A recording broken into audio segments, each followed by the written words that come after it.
Considerando el estado en que se encontraba, Joshua inició el servicio religioso del matrimonio.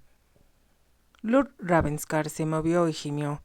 Su valet, que estaba limpiando el dormitorio, se acercó a su lado. ¿Puedo traerle algo, milord? Sí, tonto. Café y una bolsa de hielo para mi cabeza. Aquí está, milord. El valet se dirigió hacia el lavamanos y volvió con una bolsa de hielo, que colocó con mucha suavidad sobre la frente de su amo. Luego, sirvió una taza grande de café negro de la jarra de plata, que se encontraba en una mesita al lado de la cama. ¿Quiere que le ayude a levantar la cabeza, milord?, preguntó. Lord Ravenscar dijo, gimiendo de nuevo: «Creo que podré hacerlo solo».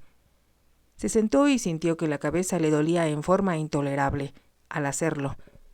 A pesar de todo, los pocos segundos transcurridos con la bolsa de hielo en la cabeza lo habían hecho sentirse mejor.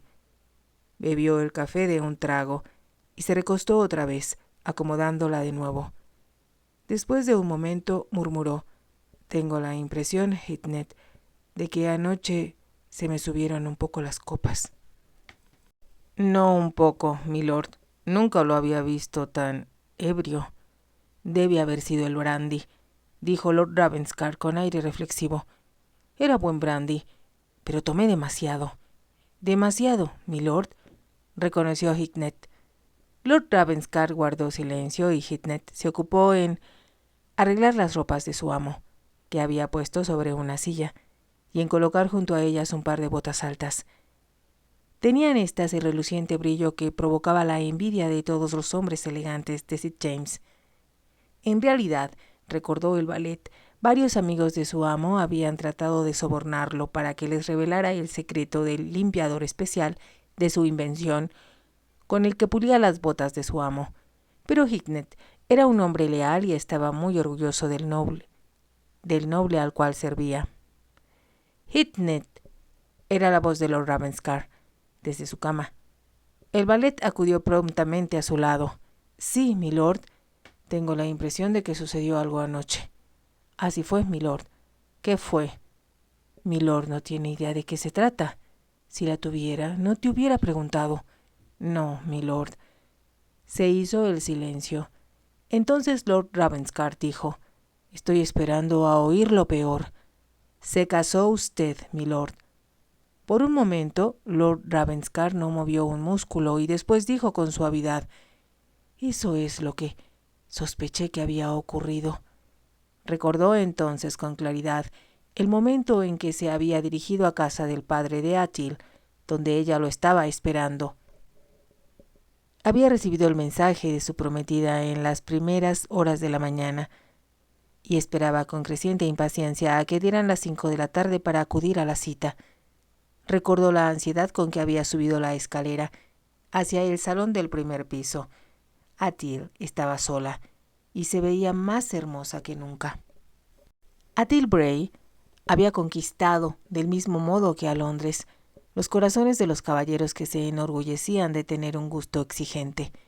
Su belleza era sensacional, aun para el elevado nivel de belleza femenina al que correspondían mujeres tan hermosas como la duquesa de Devonshire, Lady Jersey y la condesa de Besburg. A su lado, aquellas beldades se veían como rosas casi marchitas junto a una orquídea blanca. Tan exquisita que aún hombres como Lord Ravenscar, tan cínicos e indiferentes en lo que a mujeres se refería, sucumbieron bajo su hechizo. De hecho, Lord Ravenscar pensaba que se había enamorado por primera y única vez en su vida, aunque había tenido muchos idilios, lo cual no era de extrañar en un hombre joven, apuesto y rico como él. No había considerado hasta entonces la posibilidad de contraer matrimonio, y estaba seguro de que Atil apreciaba el honor que ello representaba. Ella le había hecho comprender, por su parte, que correspondía a su afecto, pero le pidió que esperara un poco, a fin de que se conocieran mejor. Hechizado totalmente por su belleza, Lord Ravenscar se mostró dispuesto a hacer cualquier cosa que ella le pidiera, con tal de que, algún día, consintiera en convertirse en su esposa. Nada hacía sospechar, ni por un momento, que ella no estuviera tan interesada en llevar su nombre, como él lo estaba en poseerla. Atil Bray, aunque asombrosamente bella, tenía muy poco a su favor. Su padre no era en modo alguno un aristócrata, aunque sí un caballero de buena familia. Exclusivamente por su belleza, se la aclamaba en el Beau Monde y era aceptada por el grupo selecto que rodeaba al príncipe de Gales en la casa Carton. Como esposa de Lord Ravenscar, todas las puertas del mundo social se le abrirían por el resto de su vida, y su posición en el país sería la envidia de todas las demás jóvenes casaderas y, ciertamente, de sus ambiciosas mamás. Confiado en que había logrado lo que su corazón deseaba, y sin la menor duda de que su felicidad estaba asegurada para el futuro, Lord Ravenscar pensó, al recibir el mensaje, que Atil lo había hecho llamar a fin de que anunciaran a sus amigos el compromiso matrimonial y se publicara en la Gaceta. Ella había vuelto el rostro hacia Lord Ravenscar cuando éste cruzó el salón. Él iba lleno del deseo de besarla hasta dejarla sin aliento y de hacerle nuevamente la apasionada proposición de que se casaran lo antes posible. ¿Cómo podía seguir esperando por ella?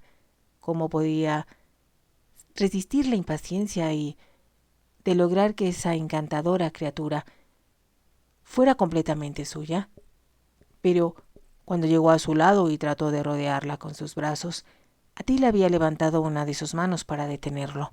«Espera, Trent», había murmurado con brusquedad. «Tengo algo que decirte». «Eso no es importante», había contestado Lord Ravenscar.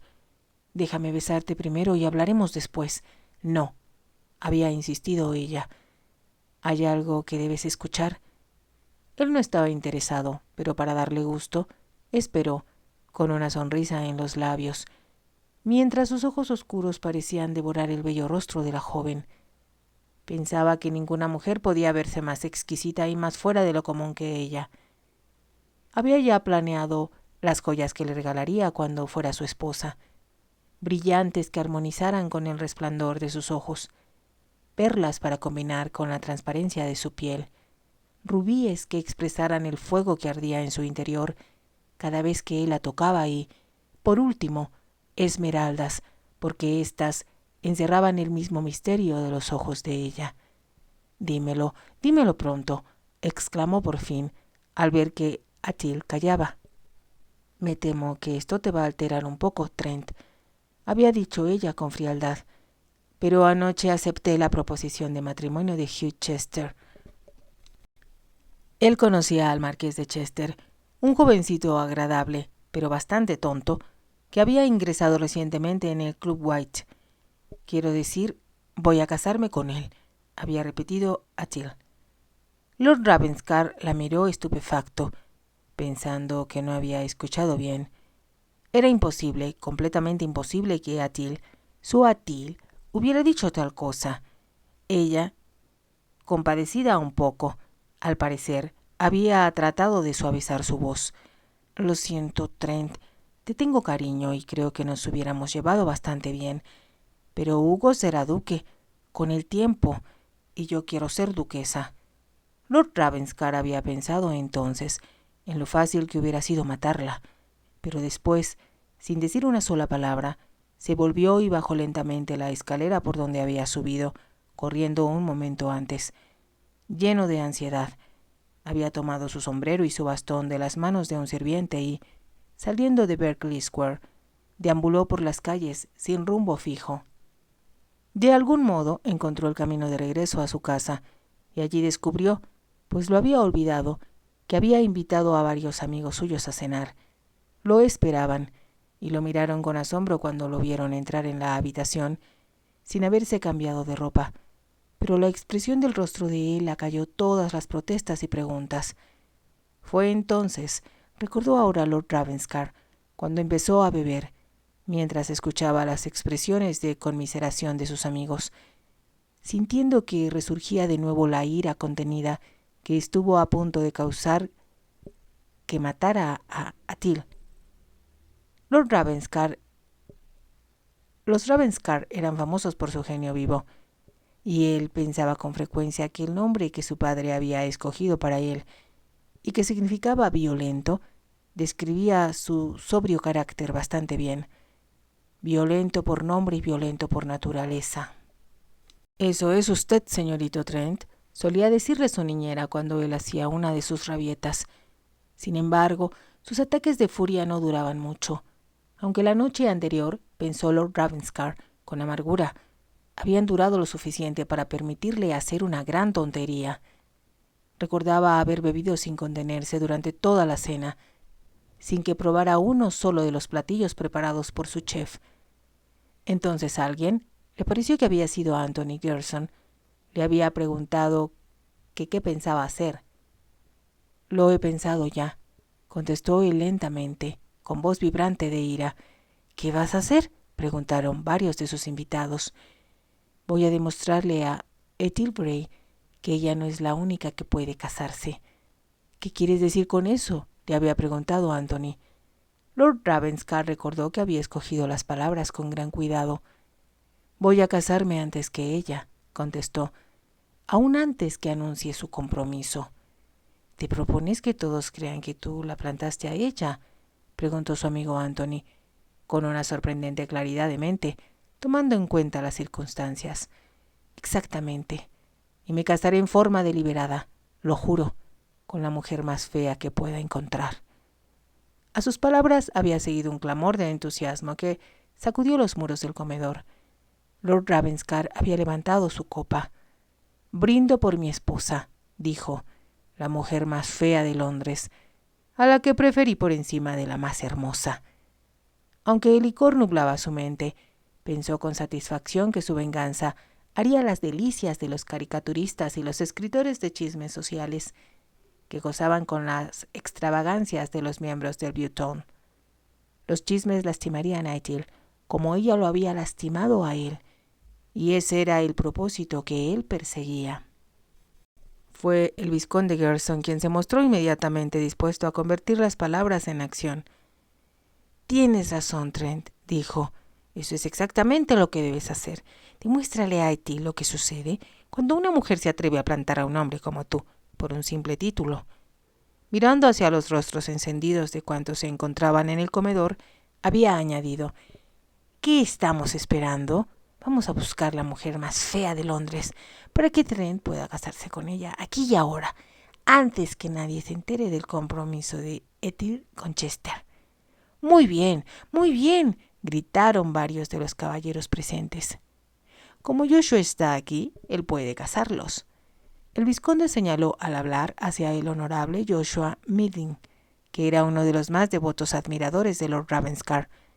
Se le podía encontrar en todas las reuniones sociales, cuando no estaba en el Club White, pero realmente se había ordenado como clérigo. Era el hijo menor de Lord Mead.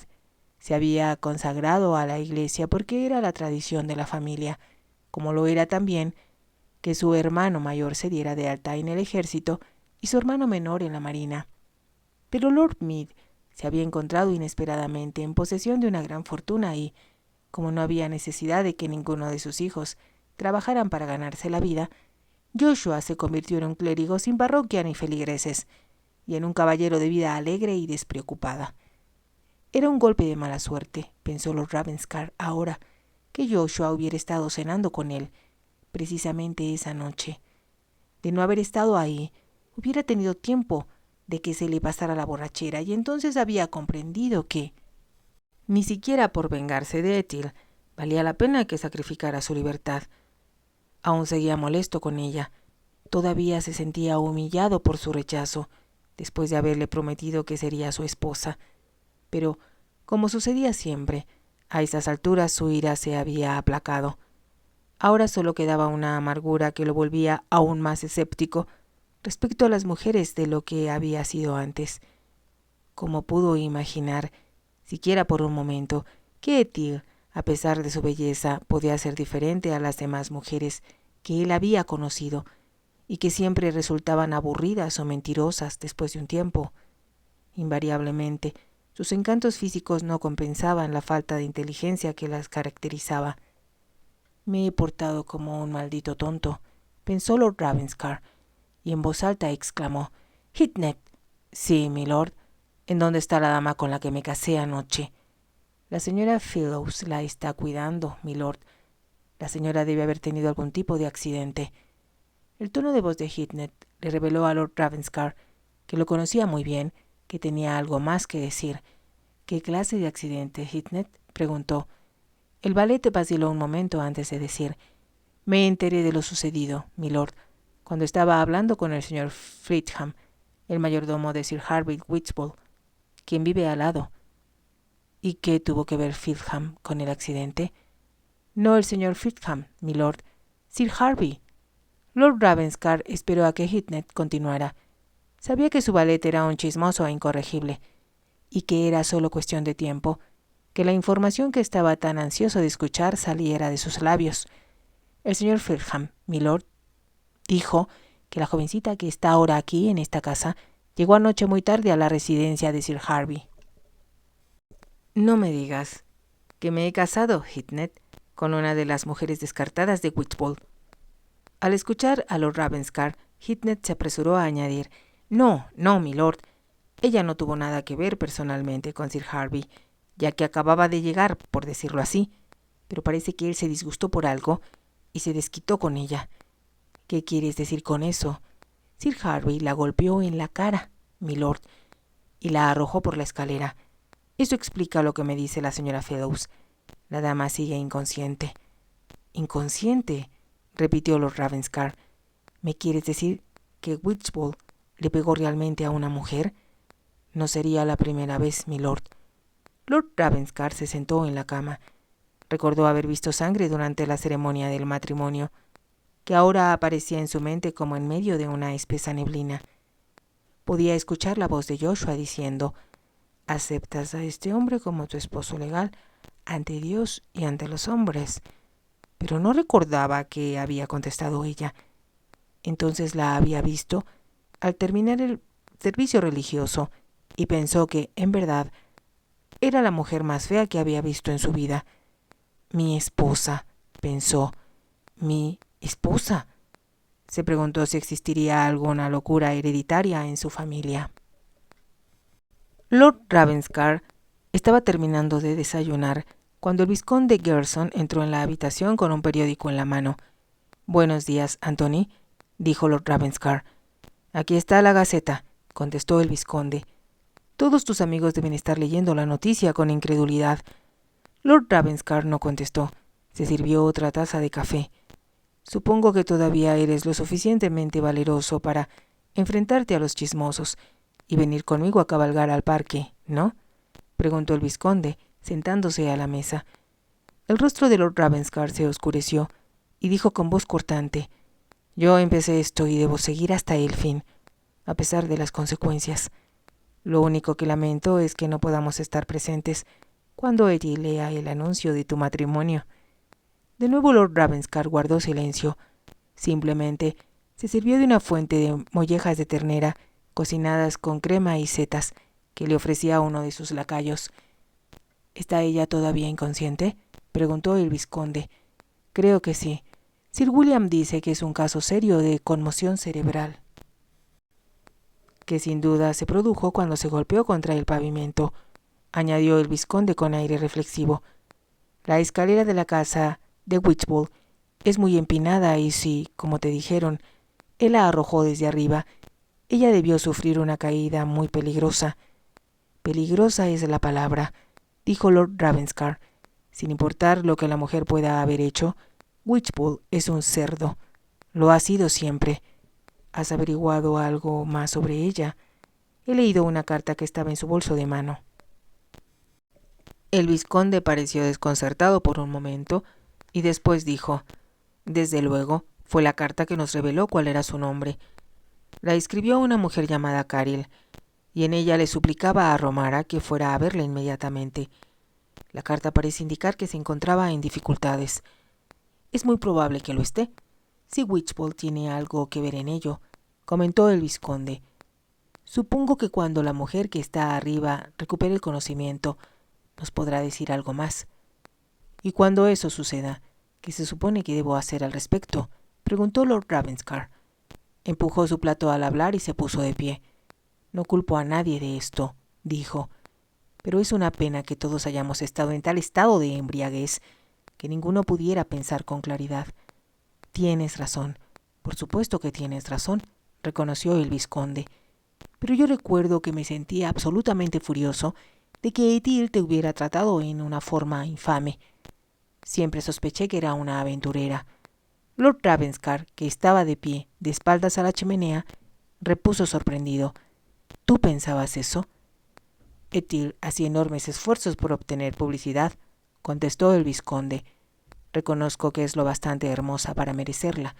Al mismo tiempo, a mí no me gustaría ver a mi hermana aclamada como ella por todos los borrachos de St. James, lo cual nos incluye a nosotros, dijo Lord Ravenscar con voz aguda, especialmente a mí.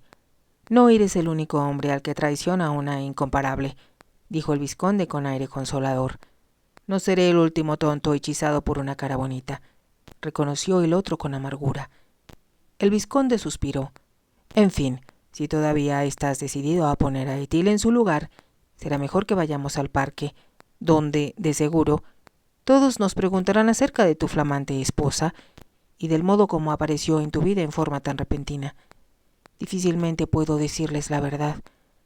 Había un acento doloroso en la voz de Lord Ravenscar, quien se quedó un momento pensativo antes de decir: creo, Anthony, que será mejor que digamos que Romara es alguien a quien conozco desde hace tiempo, una novia de la infancia, algo así, sonará más plausible. Sabía que se te ocurriría algo inteligente que decir, exclamó el vizconde con admiración. Se volvió hacia la puerta y después, deteniéndose, dijo en un tono muy diferente: lamento mucho esto, Trent, lo siento de veras. Si tuviera yo una pizca de seso, te habría impedido que lo hicieras o, al menos, hubiera insistido en que esperaras hasta la mañana, cuando todos nos habríamos tranquilizado ya. Ayer, hoy, mañana, de todas maneras deseaba darle una lección a Ethel, exclamó Lord Ravenscar molesto, y nada podía hacerlo con más eficiencia que esto. Cuando menos, logré lo que me propuse. Claro que sí, aceptó el vizconde. Mientras seguía a su amigo a través del vestíbulo de mármol, en dirección de la puerta del frente, donde esperaban los caballos, se dijo que Trent había escapado, sin duda alguna, de las garras de una mujer en verdad intrigante. El hecho de que Ethel hubiera despreciado a su amigo venía a sumarse a la desconfianza que él sentía por ella. Como sentía un sincero afecto por Lord Ravenscar, se alegraba de que se hubiera salvado de un matrimonio que, de todos modos, habría resultado desastroso. El amor es proverbialmente ciego, y Lord Ravenscar no se había dado cuenta de que Ethel, a pesar de haberle dicho que lo amaba, coqueteaba con sus amigos y se lanzaba a conquistar el corazón de cuanto hombre entraba en su órbita. Era el tipo de mujer, pensó el vizconde, incapaz de conformarse con un solo hombre, y que siempre gozaría al verse perseguida por una docena de pretendientes, más, sin importarle quién resultara lastimado en el proceso. Pero salvar a Lord Ravenscar de Ethel había sido una cosa y otra muy diferente. Complacerlo en lo que él había pedido en un momento de capricho, unirlo de por vida a la mujer más fea de Londres.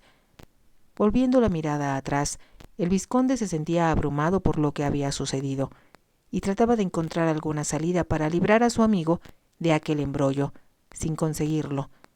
El día anterior por la mañana apenas pudo sostenerse en pie. Había ido a ver al honorable Joshua Melding para averiguar si la ceremonia, que se había llevado a cabo en una forma tan absurda, era válida. Joshua, quien también se encontraba ya sobrio, pero un poco agresivo, se había mostrado ofendido ante la insinuación de que él pudiera haber hecho algo ilegal. Desde luego, hoy debo registrar el matrimonio, dijo. Pero este fue perfectamente legal, y nada puede deshacerse, como no sea un acta del Parlamento. ¿Está seguro de eso?, había preguntado el vizconde. Después, no queriendo creer las palabras de su amigo Joshua, había hecho investigaciones por su cuenta. Aunque todo matrimonio debía ser registrado en cuanto hubiera tenido lugar, la ley de 1754 insistía en que, aun sin este requisito, los lazos adquiridos eran definitivos si había sido realizado por un clérigo, que hubiera tomado las santas órdenes. Tendremos que sacar el mejor partido posible de la situación, se dijo el vizconde con tristeza, y, como era imposible mantener las cosas en secreto, solo restaba hacer frente al problema valerosamente. Él mismo envió un anuncio a la Gaceta, declarando que el matrimonio había tenido lugar en la más completa intimidad, debido a que la desposada se encontraba de luto. Recordaba haber notado que Romara iba vestida con un sombrío traje negro, y que tanto la capa como el sombrero que llevaba y su bolso de mano, objetos que habían sido rescatados por los caballeros, eran del mismo color. Nadie, se dijo, usaría ropas tan lúgubres sin tener una razón, y como el matrimonio se había llevado a cabo tan subrepticiamente, ello daría lugar a especulaciones, a menos que se proporcionara una excusa plausible. Sin embargo, cuando él y Lord Ravenscar se dirigían hacia el parque, montando los briosos caballos que tanta envidia causaban a sus conocidos, el vizconde pensó que nada podría aliviar la incómoda, desagradable situación que le esperaba a su amigo. Romara se movió y, al tratar de abrir los ojos, comprendió que uno de ellos estaba cubierto con una venda. Una mujer, que se encontraba sentada junto a una ventana cosiendo, al ver que se agitaba en la cama, se acercó. —¿Está usted despierta, milady? —preguntó. —¿Puede oírme? Romara pudo apenas contestar a través de los rígidos, adoloridos labios. —¿En dónde estoy? —Permanezca callada un instante, milady —repuso la mujer con voz serena—, y trate de tomar esta medicina que el doctor dejó para usted. Vació algo de un frasco a una cuchara y, con mucho cuidado, acercó ésta a los labios de Romara. Aunque fue muy gentil en sus movimientos, Romara sintió un intenso dolor al sentir el roce de la cuchara contra su boca y se estremeció al tragar la medicina. Sin embargo, aquella sustancia dulce y pegajosa le suavizó enseguida la garganta. Miró a la mujer que se inclinaba sobre ella y se preguntó quién sería aquella desconocida. —¿En dónde estoy? —logró repetir. —Está en un lugar muy seguro —le dijo aquella mujer tranquilizándola—, y en buenas manos. Duerma, milady, y cuando vuelva a despertarse se lo contaré todo. La medicina que Romara había tomado tenía un efecto sedante, y ella se sentía muy cansada. Tenía la impresión de que se encontraba envuelta en serios problemas, pero ahora, obedientemente, cerró el único ojo a través del cual podía ver, y cayó en un sueño profundo. Al despertar, advirtió que era de noche y que las cortinas estaban corridas. Ardía una vela en la mesita lateral, y su luz le permitió observar la habitación donde se encontraba y que no conocía. Estaba lujosamente amueblada, y era mucho más impresionante que su propio dormitorio. Pero, si no estaba en su casa, ¿en dónde estaba? No estaba sola. Sentada en un sillón, frente a la chimenea, vio a una mujer. No se trataba de la misma de antes, sino de alguien más joven, tocada con la cofia característica de las doncellas. Se encontraba recostada en el sillón y se había quedado dormida, y Romara se alegró de no tener que hablar con ella por el momento. ¿Qué había sucedido? ¿Por qué estaba ahí? ¿Y por qué estaba lastimada una parte de su rostro? Entonces, muy lentamente, su memoria pareció regresar a través de una espesa neblina, y recordó que había llegado a la calle Curzon, que había visto a Caril y que ella le había dicho que esperaba un bebé. Volvió a ver en su mente el rostro furioso de Sir Harvey, la bofetada que le propinó a Caril, y lo escuchó de nuevo lanzando juramentos contra ella, mientras se acercaba a golpearla. Ahora comprendía por qué tenía el rostro vendado. Él la había golpeado. Era increíble, pero Sir Harvey la había golpeado en la cara. No podía recordar lo que había sucedido después. Solo sabía que se había sumido, en medio de intensos dolores, en la oscuridad y en el olvido. Tal vez estoy en la misma casa que Caril, pensó, y, aunque anhelaba ver a su hermana, la aterrorizó la idea de que Sir Harvey pudiera golpearla de nuevo. Como le dolían mucho los labios, sacó una mano de entre las sábanas y los tocó con los dedos. Podía sentir que estaban hinchados y también le dolía una mejilla que estaba cubierta con un parche. Si me ha hecho esto a mí, ¿qué no le habrá hecho a Caril?, pensó asustada. Quería correr al lado de su hermana y tratar de protegerla, pero le era imposible moverse. Le dolía horriblemente la cabeza y se sentía muy débil. Debo levantarme rápidamente, pensó, y en aquel instante se quedó dormida. Pero debo levantarme, debo hacerlo, insistió Romara. Sir William Knightton, el médico de Lord Ravenscar, la miró compasivo. Es demasiado pronto, dijo. Demasiado pronto. Tuvo usted una seria conmoción cerebral. Estuvo inconsciente 3 días. —¿3 días?